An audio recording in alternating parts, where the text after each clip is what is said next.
Hey guys, and welcome back to the Joy Within podcast. Today, I want to share what I think of as the 4 essential practices for inner growth. And I think you might be surprised by these, because they're a little bit meta. So one of the challenges that I see a lot of people struggle with, and I absolutely used to do this all of the time, and I still do sometimes, is we tend to think, okay, so I want to grow. And whether that's spiritually, professionally, with relationships, whatever it is, we tend to think, I have this problem. And if I invest in myself, then that problem will go away. And that sounds very reasonable. But the point to notice is that when we think this, we approach our growth through the thing that we perceive as being wrong in our lives. And I'm no exception to this. When I first started meditating, more than 20 years ago now, but when I first started, it began in college because I was struggling with depression and I was too damn stubborn to take medication. I had a problem and I was triggered towards my growth because I was trying to overcome that problem. And again, a few years later, when I first started studying more about mindset and how to raise my energy, I did it because my first company was failing. I needed a way to cope with the stress. I needed a way to level up my game. So my thought process was, I have this problem and my growth is required in order to fix that problem. And to be clear, I don't think there's anything wrong with that. I think that's natural. But where I see so many people get tripped up is when their focus stays fixated on that problem. They need the problem to go away before they can move forward.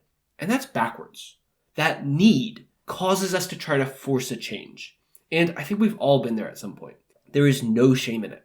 But that is not the most effective way for us to spark change in our lives. Because as we focus on that problem, we stay stuck in it.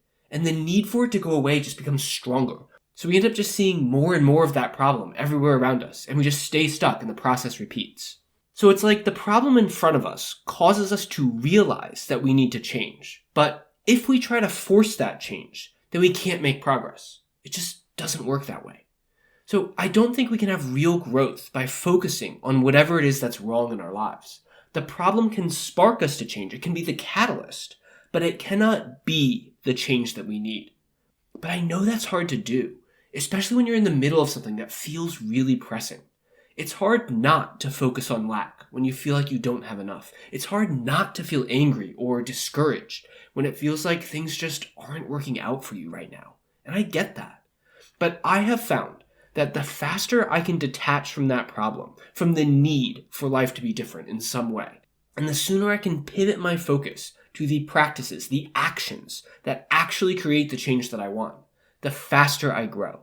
So we can use the problem as the catalyst, the motivation for ourselves, but not the method, not the driver of that change. The change itself actually comes from the 4 core practices that I'm going to share with you today. I have found that when I focus on these 4 things, growth occurs almost as a byproduct. So if you can do even just one of them, I think you'll see a shift. But taken together, it's just incredible how quickly we can just sort of step into a completely new version of ourselves. And by the way, if you want to go deeper into these and learn how to actually apply them to create positive change for yourself, then you can head over to thejoywithin.org/join. It's free to sign up and we'll help you find the right path forward for you. Welcome to The Joy Within. I'm Kyle Greenfield, and I believe that you have the ability to become calm, confident, and happy anytime that you choose. Some days, that's easier than others, but with the right tools and the right way of thinking, we can unlock incredible states of joy, peace, and well-being within us. So visit thejoywithin.org to get started today, so that together we can create a happier and more peaceful world. So the first driver of personal growth is our ability to catch our thoughts. This is about self-awareness, and I should say up front that there's no end to this. With each of these practices, there are just deeper and deeper levels that we can move into. That's why I call them practices, because they're habits that we can build that can work automatically for us. So the first driver of growth is we have to become aware of our thoughts, our moods, and our beliefs. We can start to see how this thought creates that mood, and vice versa. I like to think in terms of catching these thoughts, and often you'll hear me say catching negative thoughts, because I like the idea that our thoughts are just kind of floating around in the ether somewhere. They're not really ours. They're just passing through our minds. They don't mean anything until we latch onto them. And whether we know it or not, they are constantly influencing us, constantly pulling us in one direction or another. And when we catch them, when we call them out to ourselves, immediately we start to see them more clearly. And the sooner we can catch them, the easier it is to feel like we can choose them, to decide if, yes, this is a thought that I want, or to realize that, you know what, we need to pivot and shift our focus towards something more positive or more productive. So one of the frames I like to use, and this isn't a perfect analogy, but I like it. It ties back to what I said earlier, is that we can see our skill level here by how far down the rabbit hole we allow our minds to go before we are able to make a change. So the farther we go, the more real that issue, that negativity becomes for us. That's why so often we start our inner growth because of a problem that we have.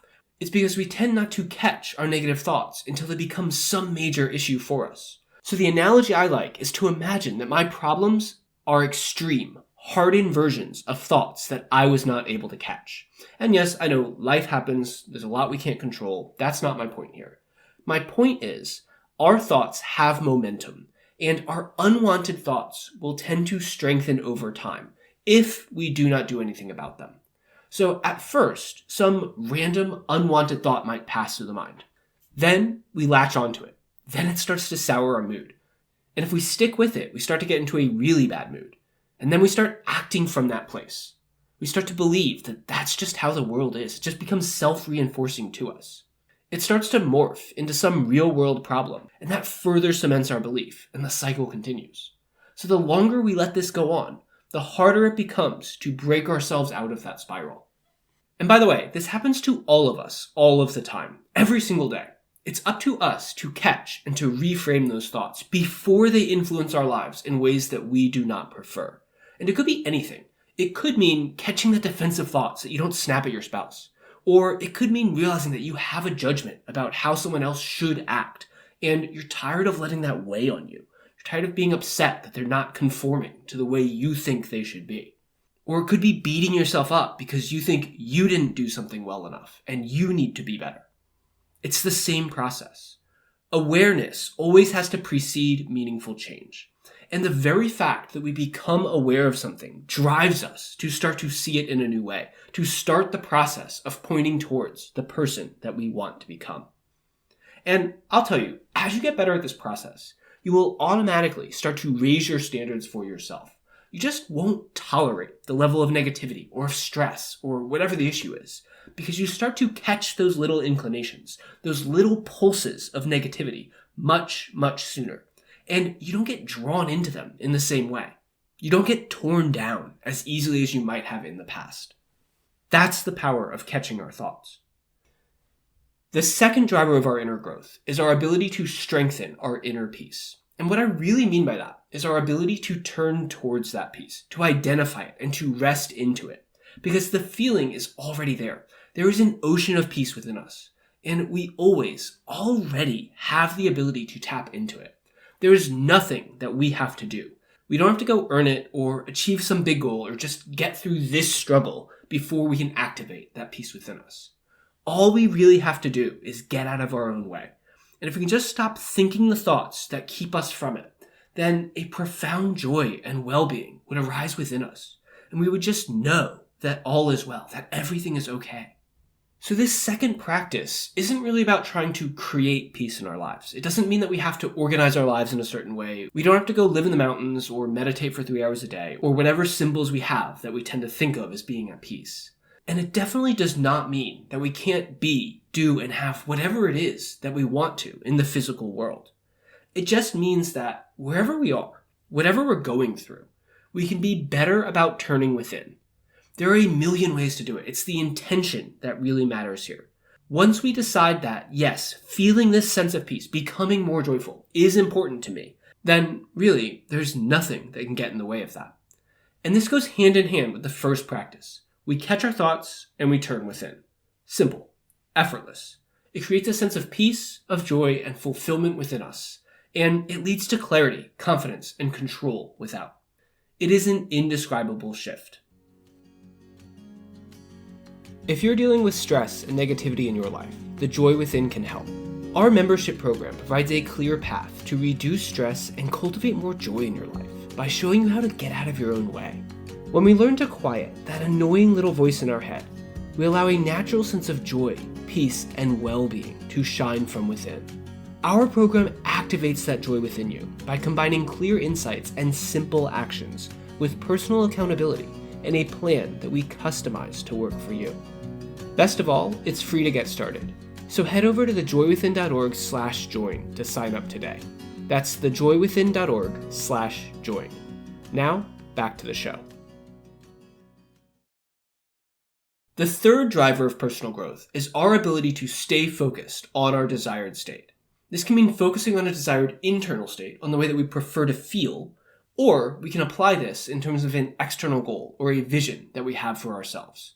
And I think this is maybe the hardest of these four drivers to master. It requires us to first have clarity about what it is that we want, which if we practice the second driver, if we turn within, then this clarity begins to unfold more naturally.